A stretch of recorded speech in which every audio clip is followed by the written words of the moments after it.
Oke, baik. Bismillahirrahmanirrahim. Assalamualaikum warahmatullahi wabarakatuh. Selamat siang menjelang sore semuanya teman-teman, sahabat kerja di rumah aja official. Nah, mungkin di kesempatan kali ini teman-teman saya akan mengupdating biar kayak orang-orang gitu teman-teman, mengabarkan tentang masalah e-commerce yang sedang sekarang dirilis di masing-masing setiap negara. Nah, jadi buat teman-teman semua ya sekedar informasi bahwasanya mungkin sekarang kita ini sudah ada di fase yang ketiga ataupun mungkin sudah ada di fase-fase mainnet ataupun detik-detik untuk menyambut fase-fase mainnet.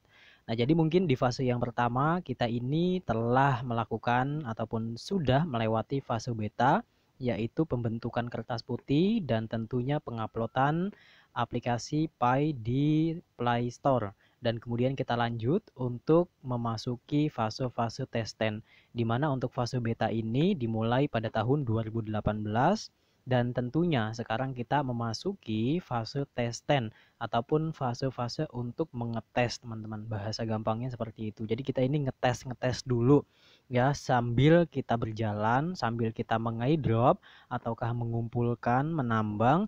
Nah, tentunya kita pun ya sambil melewati untuk fase-fase testen ataupun testnet. Nah, kemudian setelah itu teman-teman, tentunya sekarang kita ada di fase testen. Nah, sebentar lagi kita akan memasuki fase yaitu fase-fase mainnet. Nah, jadi sebelum itu teman-teman juga perlu diketahui ya, sebelum kita menjelaskan untuk masalah e-commerce ataupun tentang ekonomi yang dijalankan oleh CPI. Jadi informasi dasar yang perlu diketahui buat teman-teman semua, teman-teman ini harus melengkapi terlebih dahulu atau memperbaiki hal-hal yang perlu diperbaiki, mempersiapkan hal-hal yang perlu dipersiapkan, atau menyiapkan hal-hal yang perlu disiapkan, ataupun perbaiki yang perlu diperbaiki. Nah, jadi apa aja nih yang perlu diperbaiki? Gampang banget teman-teman semua. Nah, untuk memasuki fase-fase mainnet, teman-teman itu yang pertama, teman-teman itu akunnya harus diperbaiki. Misalkan untuk namanya yang jelas, kemudian namanya sesuai dengan dokumen. Nah, setelah itu teman-teman yang kedua. Nah, teman-teman pun harus menyiapkan dokumen identitas. Misalkan teman-teman berkehendak untuk melakukan KYC dengan metode apa? Kalau misalkan KTP berarti KTP-nya segera dipersiapkan. Mungkin KTP yang buram, patah, rusak, ataukah mungkin hilang, ya perlu diperbaiki. Nah, kemudian kalau misalkan nama sudah sesuai dengan akun dan kemudian juga untuk dokumen sudah siap, jangan lupa juga teman-teman yang belum verify di Facebook segera verify. Kemudian juga yang belum verify email dan nomor handphone segera untuk melakukan verify. Nah, semudah itu dan segampang itu, sesimpel itu. Nah, setelah itu semua siap, teman-teman tentunya tinggal tunggu aba-aba. Ya, tinggal tunggu aba-aba dari core team untuk melakukan KYC. Di mana KYC ini seperti biasa yang sering saya tekankan dan kemudian yang sering saya ucapkan, Know Your Customer ataupun KYC atau KYC.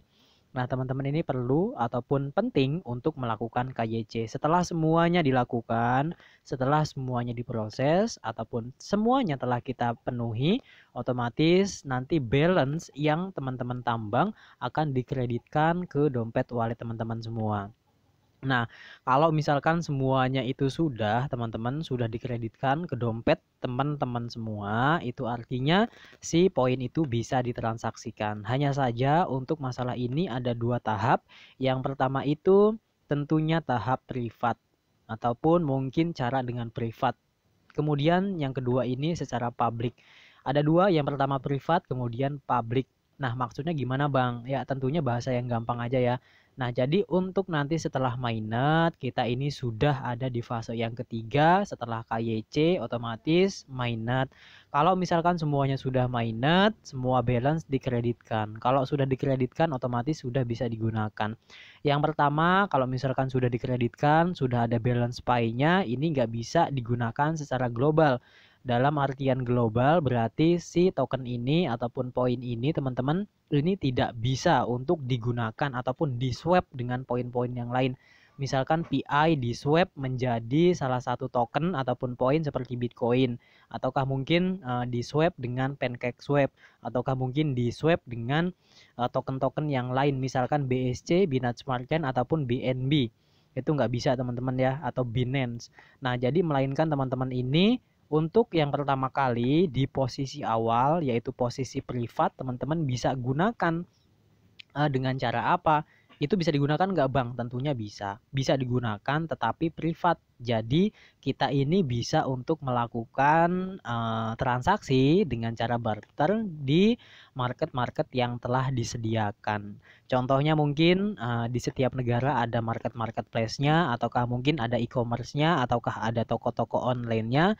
Teman-teman bisa untuk melakukan transaksi di market-market yang sudah bekerja sama dengan PI gitu ya, kurang lebih bahasa mudah dan gampangnya. Dan kemudian selain itu pun teman-teman selain bisa untuk melakukan transaksi ataupun barter membarter, ataukah mungkin transaksi-transaksi seperti tukar menukar di market-market yang lain, teman-teman pun bisa untuk melakukan transfer kepada pengguna PI yang lain. Misalkan teman-teman ini akan mentransfer PI-nya kepada saya, bisa enggak? Tentunya bisa. Oke, kemudian kalau misalkan saya transfer kepada teman-teman bisa enggak? Tentunya bisa. Nah, semua ini bisa dilakukan, teman-teman. Nah, tapi semua ini terbatas ya. Jadi semuanya ini terbatas. Nah, kemudian kalau yang pertama itu teman-teman sudah ketahui yang secara privat, kemudian yang secara publiknya yang kedua ataupun persel yang keduanya. Nah, di mana kalau yang kedua ini teman-teman tentunya bisa nantinya si PI ini memiliki kontak address-nya ataupun mungkin sudah terdaftar di Binance ataukah mungkin sudah terdaftar di exchange yang lain. Misalkan mungkin seperti exchange global, teman-teman bisa gunakan ataukah mungkin bisa swap-nya secara langsung ataukah mungkin CPI-nya ini pun sudah terdaftar di exchange lokal.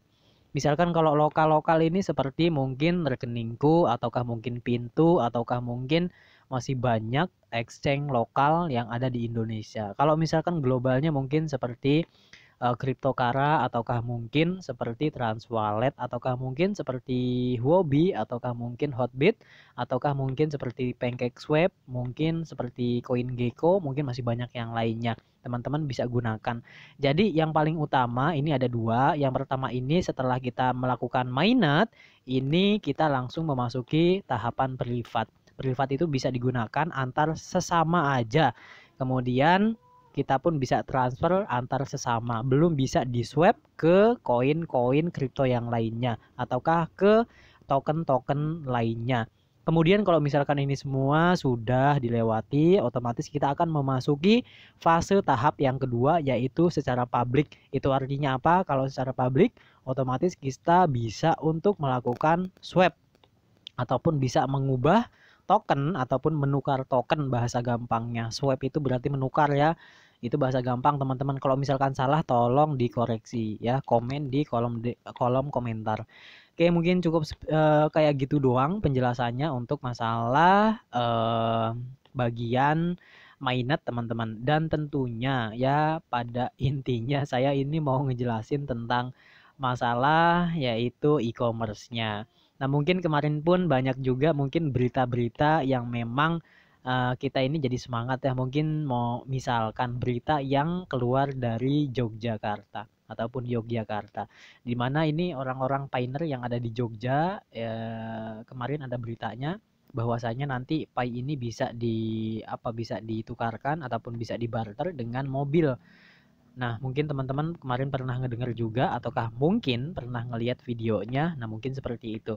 Ada yang salah? Enggak ada yang salah, semuanya benar. Dan kemudian juga mungkin ada sekarang sedang persiapan market flash ataukah mungkin persiapan di e-commerce-nya masing-masing. Setiap negara ini sedang sibuk untuk memperbaiki ataupun meningkatkan performa dari si aplikasinya. Jadi semuanya ini perlu perbaikan ya sebelum kita memasukinya. Jadi semuanya serba terkoneksi. Jadi si marketplace-nya itu harus terkoneksi dengan ya tentunya marketplace. Jadi wallet terkoneksi dengan marketplace. Kalau untuk masalah harga tentunya akan saya updating lagi. Seperti biasa kita akan sedikit menjelaskan untuk masalah tokenomiknya. Tokenomik ini sangat kuat untuk menentukan masalah harga yang pertama. Kemudian yang kedua, untuk masalah harga ini berpengaruh kepada ekosistemnya. Ini yang saya wanti-wanti, masalah ekosistem dan tokenomiknya. Kalau misalkan tokenomiknya bagus, baik, banyak, kemudian bisa digunakan di mana aja, multifungsi, serba bisa, otomatis si token ini pun punya nilai plus tersendiri, bahkan plus plus ya. Bukan pijat plus plus, melainkan plus plus, nilai positif yang sangat plus plus. Itu kalau misalkan tokenomiknya luar biasa. Dan kemudian kita lanjut lagi untuk masalah peningkatan harga di bagian ekosistem. Ya, seperti yang telah saya jelaskan ya di jauh-jauh hari tentang masalah ekosistem. Kalau kita berbicara ekosistemnya nggak ada habis-habisnya. Karena apa? Ekosistem yang terbentuk, ekosistem yang tercipta di PI ini luar biasa ya, luar biasa banget. Sebanyak 29 juta orang telah bergabung di PI. Jadi segala sesuatunya bisa terjadi aja ya, bisa terjadi. Semisalkan kita berbicara untuk masalah tokenomik, berarti kita berbicara untuk masalah token tata kelola. PI network ini bukan poin teman-teman ya, melainkan token tata kelola, di mana token tata kelola ini dapat divotingkan kepada seluruh pioneer yang ada di negara masing-masing dalam artian secara global. Kalau misalkan ada proyek dan proyek, semuanya itu dikembalikan lagi hak votingnya kepada seluruh para pioneer. Kalau misalkan dalam peloncingan CPI harga awalnya itu ingin berapa, otomatis si dari core team itu akan bertanya seperti itu, dan kemudian semuanya akan dikembalikan lagi kepada pioneernya di setiap negara. Contohnya di Indonesia ingin harga sekian, $100, kemudian Malaysia ingin harga $50, kemudian mungkin di Jepang ingin harga sekian, dan kemudian Amerika Serikat, Vietnam, Kamboja, Laos, Filipina, semuanya, Korea ingin harga di angka 1000. Nah, semua ini dikembalikan lagi kepada pioneer. Nah, itulah merupakan salah satu token tata kelola. Bukan berarti token tidak bisa berubah menjadi poin. Karena apa? Si Pi Network ini dia adalah token tata kelola yang berdiri di atas jaringannya sendiri. Itu artinya apa? Dalam waktu dekat itu bisa berubah ataupun bertransformasi menjadi koin. Karena apa? CPI ini sudah memiliki ya jaringan atau blockchain-nya sendiri. Mungkin cukup sekian. Mudah-mudahan dimengerti. See you next video. Assalamualaikum warahmatullahi wabarakatuh.